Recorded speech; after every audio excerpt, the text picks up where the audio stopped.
Halo, sekarang kita lanjut pelajaran yang baru. Kemarin sudah belajar sama-sama pecahan senilai ya. Kayak contohnya setengah itu sama dengan 3/6, sama dengan juga 2/4 dan seterusnya. Sekarang kita belajar bentuk pecahan baru, itu namanya pecahan campuran. Kenapa namanya campur? Nah, kita lihat nih. Ini contoh pecahan campuran nih. Ini ada satu utuh, lalu ada setengah. Nah, itu dia kenapa campuran. Soalnya ada yang utuh dicampur dengan pecahan gitu. Jadi ini cara tulisnya. Ini kan satu ya. Ini satu. Lalu ini setengah. Jadi ini namanya pecahan campuran, kita tulisnya 1/2 gitu. Oke. Kedua, ini ada lagi yang beda. Ini ada 2 yang utuh, lalu ada ini 3/4 ya, 3 bagian dari 4 bagian yang sama besar. Jadi ini tulisnya 2/3/4 gitu. Nah, itu jadi pecahan campurannya. Sekarang satu lagi, kalau ini ada satu yang utuh, lalu pecahannya ada ini 2 bagian, 1, 2 dari 3 bagian yang sama besar. Ini berarti pecahan namanya 2, orang cuma 1, 2/3 ya. Gitu. Oke. Nah, sekarang kalau dari pecahan campuran ini pecahan campuran namanya, kita ubah jadi seperti ini. Gimana nih? Nih, satunya kita pecah jadi 2. Nah, ini namanya merubah pecahan campuran menjadi pecahan biasa. Ini campuran 1/2. Ini ada 1, 2, 3 bagian dari 2 bagian yang sama besar, 3/2. Jadi ini campuran. Ini pecahan biasa gitu. Oke. Sekarang kalau yang tengah, ini dipecah jadi 1, 2, 3, 4, 5, 6, 7, 8, 9, 10, 11. Jadi 11/4. Ini campurannya 2/3/4, pecahan biasanya 11/4. Kalau yang terakhir, ini pecahan campurannya 1, 2/3 dipecah jadi 1, 2, 3, 4, 5. Jadi 5/3. Udah nggak kelihatan ya, tulis ini deh, 5/3 gitu. Jadi ini pecahan campuran, ingat ini pecahan biasa. Tapi gimana sih caranya rubah dari campuran ke biasa? Masa harus digambar terus? Nah, kalau kita lihat ini yang pecahan utuhnya 1 itu kita pecah jadi 2 ya. Jadi yang utuhnya sekali lagi 1 dipecah menjadi 2. Jadi kita punya ada 2 sini yang utuh, dari yang utuh ditambah 1 lagi. Jadi itu dari 1 dikali 2, karena 1 yang utuh dipecah menjadi 2. Ditambah kan masih ada 1 lagi ya. 1 gitu. Per 2, masih per 2 kan. Berarti jadinya 2 tambah 1, 3/2. Kalau yang ini, yang tengah, ada 2 yang utuh, masing-masing dipecah menjadi 4. Jadinya ada 8 kan. 8 itu dapatnya dari 2 yang utuh dipecah menjadi 4. Jadi 2 kali 4. Karena masih ada 3 lagi, kita tambah 3. Pernya masih bersama, per 4 kan. Kan dari 4 bagian. Jadi totalnya 2 dikali 4 tambah 3, itu 11/4 gitu.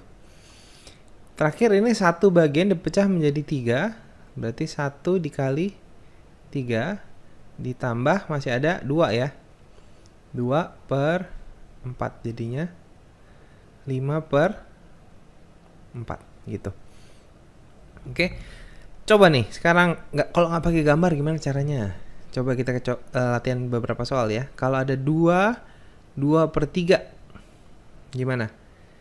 Ini 2 yang utuh diubah jadi pecahan per 3 dulu. Berarti 2 dikali 3 ditambah, kan pecahan masih ada 2 nih, tambah 2 masih per 3 ya. Jadinya 2 kali 3 6 tambah 2 8 per 3 gitu. Oke. Coba atur lagi 3 2 per 5 coba. Berarti yang utuhnya ada 3, lalu dipecah menjadi 5 bagian. Jadi kita punya 3 dikali 5, lalu ditambah, kan masih ada 2, tambah 2. Berarti pernya per 5 gitu. Oke. Sekarang coba satu soal lagi, baru nanti habis ini kita latihan soal ya yang banyak. Tapi ini coba kalian kerjain. Sekarang 4 5 per 7. Nah lu susah, angkanya gede. Gimana, ada yang bisa gak nih? Coba, gak yakin nih. Gimana? Coba ya. Udah selesai? Jawabannya berapa? Dapatnya 33 per 7. Ada yang benar? 33. Gimana sih dapat 33? 33 dari 4 dikali 7 tambah 5 kan?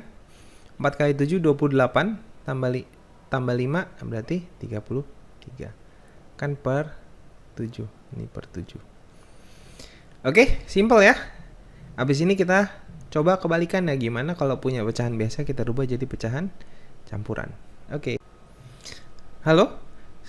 Sekarang kita lanjut ya. Kan kita sudah belajar gimana cara rubah dari pecahan biasa jadi pecahan campuran tadi ya. Sekarang gimana kalau kebalikannya? Kita punya pecahan biasa kayak gini, ini 3 per 2.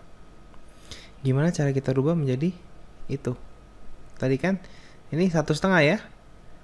Nah, kita mau belajar gimana cara cepatnya sih gitu. Jadi kalau 3 ini kan kita punya 3 yang dari setengah-setengah itu kan. Kita kumpulin 2 dulu. Kumpulin tuh maksudnya apa? Cara dapatnya berapa yang lengkap itu artinya kita bagi 2. Pembagian udah lancar semua dong. 3 bagi 2 itu 1, sisa 1 ya. Berarti ini 1 yang penuh, sisa 1. Ini masih per 2 nih. Jadi 1 per 2. Oke. Jadi gitu, caranya pakai pembagian bersisa. Makanya pembagiannya itu penting banget kemarin. Nah, kita coba atur lagi ya. Kalau ada ini gimana nih? Ini berapa?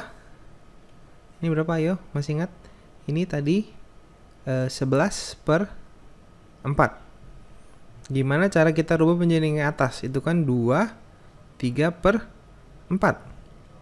Sama caranya, kita bagi 11 dibagi 4 itu sama dengan 3 bukan 2 sisa 3.